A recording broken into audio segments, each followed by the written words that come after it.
Hello everyone, I Nita Vidale Shagatam, মোৰ YouTube channel Lisa Vlog. পোন প্ৰথমে আপোনালোকলৈ নমস্কাৰ জ্ঞাপন কৰিছো যেহেতু আজি আপোনালোকলৈ লৈ আহিছো মই সাধুৰ কিতাপ এখন সাধু মই আজি ক'বলৈ বিচাৰিছো সাধুখনৰ নাম হৈছে ৰজা হোৱা শিয়াল আপোনালোকে সাধু পঢ়ি ভাল পায়নে মই পিছে বহুত ভাল পাওঁ আৰু যদি আপোনালোকে ভাল পায় কমেন্ট কৰি জনাব দেই তো বলক আজি আমি পঢ়ো ৰজা হোৱা শিয়াল এখন নগৰৰ কাষতে এখন হাবি আছিল হাবিখনত চন্দৰব নামৰ এটা শিয়াল আছিল এদিন নিশা সি আহাৰ বিচাৰি ঘূৰি ফুৰি নগৰত সোমাল নগৰত সোমোৱাৰ লগে লগে কুকুৰবোৰে তাৰ ফালে চুচা ল'লে কি ভয়তে থৰ কাচুটি হেৰুৱাই লৰ মাৰিলে কুকুৰকেইটাৰ পৰা হাত সাৰিবলৈ চন্দৰবে মানুহ এঘৰৰ পিছফালেৰে সোমাল ঘৰটো আছিল এজন ধুবাৰ ঘৰৰ পিছফালৰ বাৰান্দাত পানী ধোৱা এটা ডাঙৰ পাত্ৰত ধুবাই নীল মিহলাই থৈছিল লৰৰ কোবত চন্দৰব সেই পাত্ৰটোতে পৰিলগৈ কিছুপৰ পিছত কুকুৰবোৰ দিহা গুচি গ'ল চন্দৰবে কোনোমতে উঠি আহি হাবিত সোমাল নীল মিহলোৱা পানীত পৰি চন্দৰবৰ দেহটো ইতিমধ্যে নীলা হৈ পৰিছিল তাৰ সেই ৰূপ দেখি হাবিৰ জন্তুবোৰ ভয়তে পেপুৱা লাগিল জন্তুবোৰে নিজৰ মাজতে কোৱাকৈ কৰিবলৈ ধৰিলে এই আচৰিত জন্তুটো ক'ৰ পৰা আহিল এনেকুৱা জন্তু আমি কেতিয়াও দেখা নাই আৰু ক'ৰবাত থকা বুলিও শুনা নাই ইয়াৰ কাম বা কি বল বা কিমান আমি একো নাজানো গতিকে আমি ইয়াৰ পৰা আঁতৰ হওঁ বলা শিয়ালটোৱে আন জন্তুবোৰে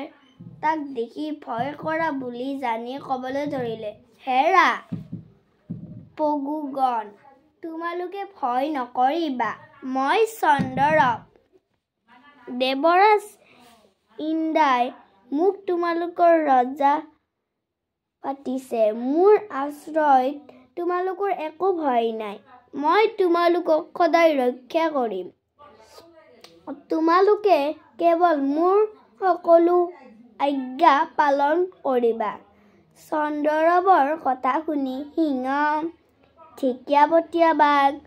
ফুটুকী বাঘ বান্দৰ শহা হৰিণা শিয়াল আদি সকলোৱে তাক প্ৰণাম জনাই ক'লে মহাৰাজ আমি কি কৰিব লাগে আদেশ কৰক চন্দৰবে সিংহক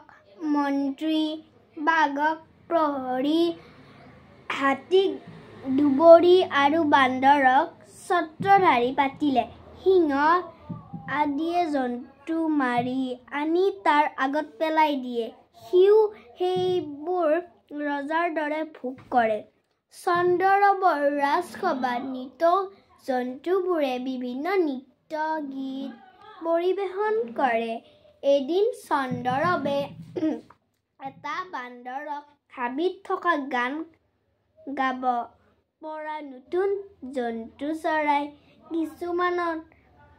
ৰাজসভালৈ আনিবলৈ ক'লে কুলি কেতেকী মইনা শালিকী আদি চৰাই সুন্দৰ গীত জুৰিলে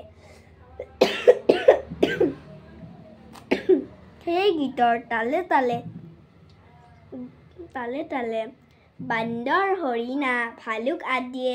বাজনা বজালে মাজে মাজে ফেঁচাৰ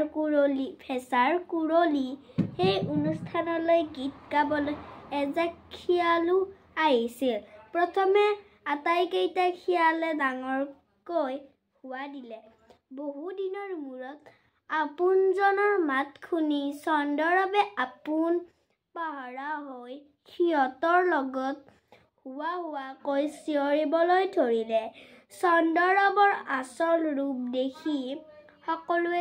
সকলো জন্তুৱে এটা সামান্য শিয়ালৰ তলত থিয় হৈ থকাৰ লাজ অপমান সহিব নোৱাৰি তাক পলাব খোজোঁতে মাৰি পেলালে।